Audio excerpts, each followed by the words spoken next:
Now let's talk about the physics effects that are important to understand when planning and executing a draw shot. First, let's look at how backspin changes with speed and distance. With fast speed and short distance to the object ball, we lose very little backspin on the way to the object ball, and we get good draw action. Notice how the cue ball stops in place before the backspin gradually draws the cue ball back.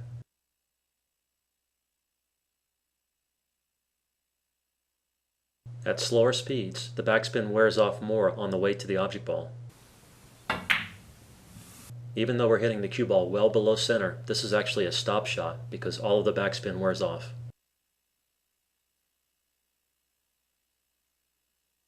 With even less speed, the cue ball can start to develop forward roll. Again, we're hitting well below center, and the cue ball starts out with backspin, but it wears off completely, and the cue ball starts to roll forward, resulting in slight follow.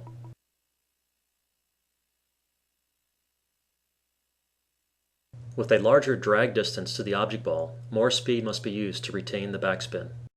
But with a low tip position and fast speed, we can still easily get good draw action. In slow motion, you can see the backspin slowing slightly, but not much is lost.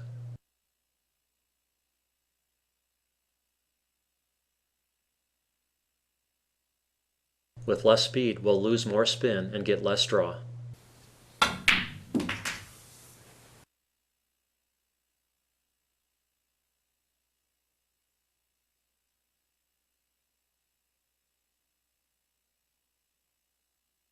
With even less speed, we lose all of the backspin and the cue ball develops complete forward roll, resulting in follow.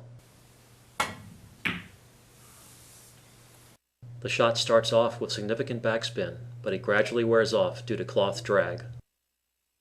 When no spin remains, the ball is said to be in stun. Then the cue ball gradually picks up topspin, eventually resulting in complete forward roll.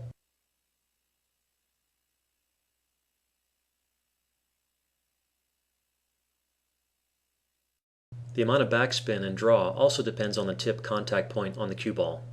With a low hit, we get good draw action. Some of the backspin wears off on the way to the object ball, but enough remains to create draw. With a higher tip position, we create less backspin and get less draw. The cue ball starts with less backspin and it wears off gradually, but at this speed, some spin still remains at the object ball. Here's an even higher tip position, but still below center. Here, there's not much backspin to begin with, and some wears off, so little remains for draw. One way to control draw distance is to use the same tip position on every shot and just vary your speed. This is a good drill to use to try to improve your draw distance control. Start with a short draw distance and try to increase it gradually.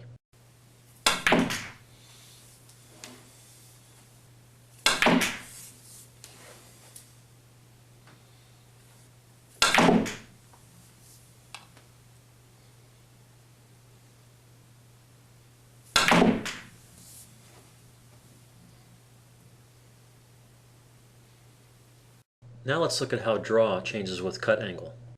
When a shot is straight in, we can draw the cue ball straight back.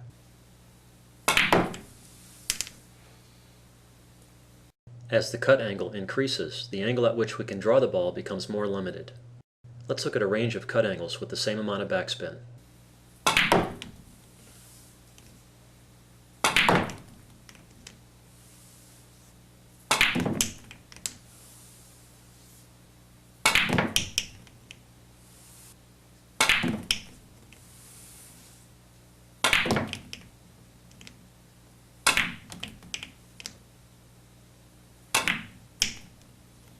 For thin cuts, we can't draw the cue ball back from the tangent line much at all. Speed also affects the path of the cue ball. At slow speeds, the cue ball draws back almost immediately with almost no shift down the tangent line. With more speed, the cue ball persists along the tangent line longer before drawing back. Let's look at a range of speeds, seeing the effect on the cue ball's path.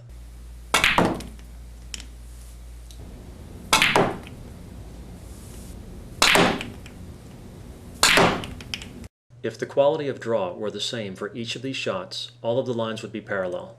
In other words, the final draw angle would be the same. This illustration shows the effect more clearly. The red path is at a slower speed, and the blue path is at a faster speed. Each shot has the same quality of draw. With more shot speed, the cue ball persists along the tangent line longer before curving to the final direction. But the final direction or angle is the same for all three shots. Conditions also affect the draw path.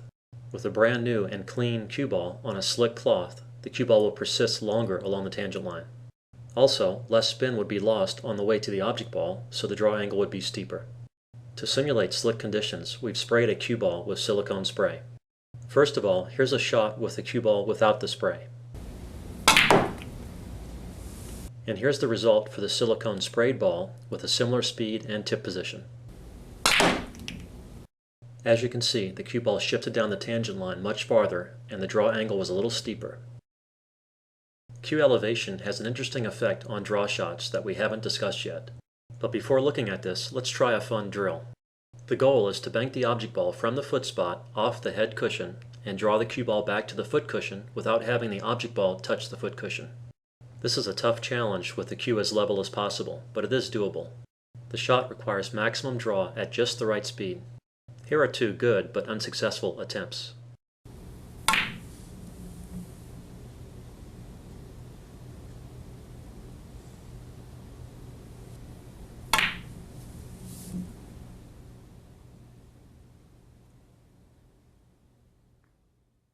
And this is what it looks like when it's done really well.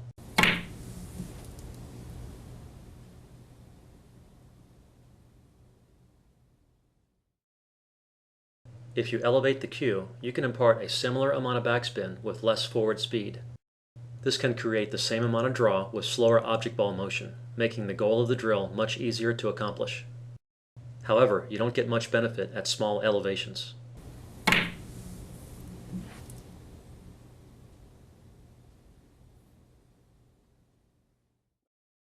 But at large elevations, the effect can be dramatic.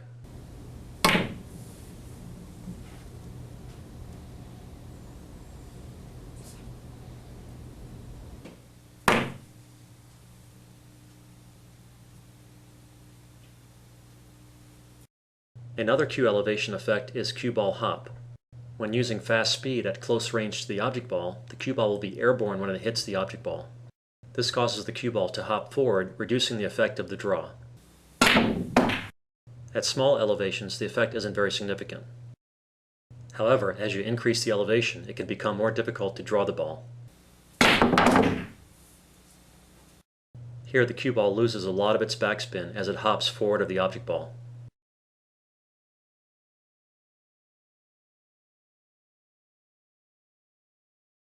And with more elevation, the cue ball can go quite a bit forward and have little or no draw.